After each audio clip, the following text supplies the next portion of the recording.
अस्सलाम वालेकुम। एक सिनेरियो सोचें, इमरान खान की हुकूमत है, रमज़ान का महीना है, अज़मा बुखारी और मरियम औरंगज़ेब, हिना, आयशा रजब जेल में हैं प्योरली सिर्फ इस वजह से कि उन्होंने पुरअमन एहतजाज किया। फिर आप सोचें कि उस वक्त क्या होगा। हामिद मीर जैसे जो इमरान खान की हुकूमत में कुछ ना होने पर भी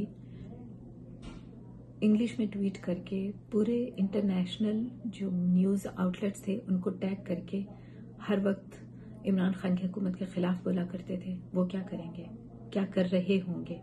हमारा मीडिया क्या कर रहा होगा। हमारा मीडिया, हमारे आम अवाम और इंटरनेशनल मीडिया सब इमरान खान के ऊपर जैसे कहीं चढ़ दौड़ेंगे। कोई उनको हिटलर कहेगा, कोई उनको डिक्टेटर कहेगा। लेकिन आज आलिया हमजा मलिक, डॉक्टर यास्मीन राशिद, आयशा भुट्टा और सनम जावेद, साल होने को आया ये खवातीन जेलों में है और कई खवातीन जो पहले कई माह जेलों में रही। सब कंट्रोल है, मीडिया कंट्रोल है, अदालतें कंट्रोल है और अवाम जो एहतजाज करते हैं फिर उनको जेलों में डाल दिया जाता है, उनको मिलिट्री कोर्ट में ट्रायल होते हैं और फिर इस कंट्रोल की तो गवाही अब इस्लामाबाद हाई कोर्ट से भी आ गई। अल्लाह ताला ने इमरान खान को हमेशा सुरखरू किया है। वो एक बाहिम्मत शख्स जो गिव अप नहीं करता, तो अल्लाह ताला अपने तरीकों से उसके लिए गवाहियां दिलवाता है। और ये जो एक बात है ना, ये हम अवाम के लिए भी एक लेसन है कि हम भी अपनी अपनी कैपेसिटी में सिर्फ अल्लाह का खौफ रखें, किसी और का खौफ ना रखें। खौफ के बुत तोड़ दें, अल्लाह का खौफ रखें और अपनी अपनी कैपेसिटी में जहाँ जहाँ हम आवाज़ उठा सकते हैं आवाज़ उठाएं। इन खवातीन के लिए आवाज़ उठाना बहुत ज़रूरी है।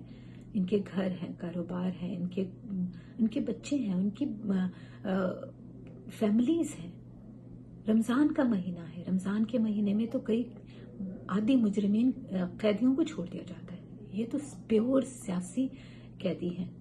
रमज़ान के महीने में ईद पर लोगों को घर जाने दिया जाता है। जमानतें इनका हक है, लेकिन उनको कैद कर रखा है सिर्फ और सिर्फ अपनी अना की तस्कीन की खातिर। हमने आवाज़ उठाते रहना है क्योंकि कतरा कतरा मिलकर दरिया बनता है। अबाबीलें अपनी चोंच में छोटा सा कंकर लाती हैं तो हाथियों की फौज को भी शिकस्त दे देती हैं। बस यही हमारा सबक है और इमरान खान ने अपनी हिम्मत से हमें ये साबित भी करके दिखाया कि एक शख्स भी, एक बाहिम्मत शख्स भी किसी बहुत बड़ी आर्मी के मुकाबले में भी अगर डट जाए तो अल्लाह ताला उसे सुरखरू करते हैं और इंशाअल्लाह सुरखरू करेंगे।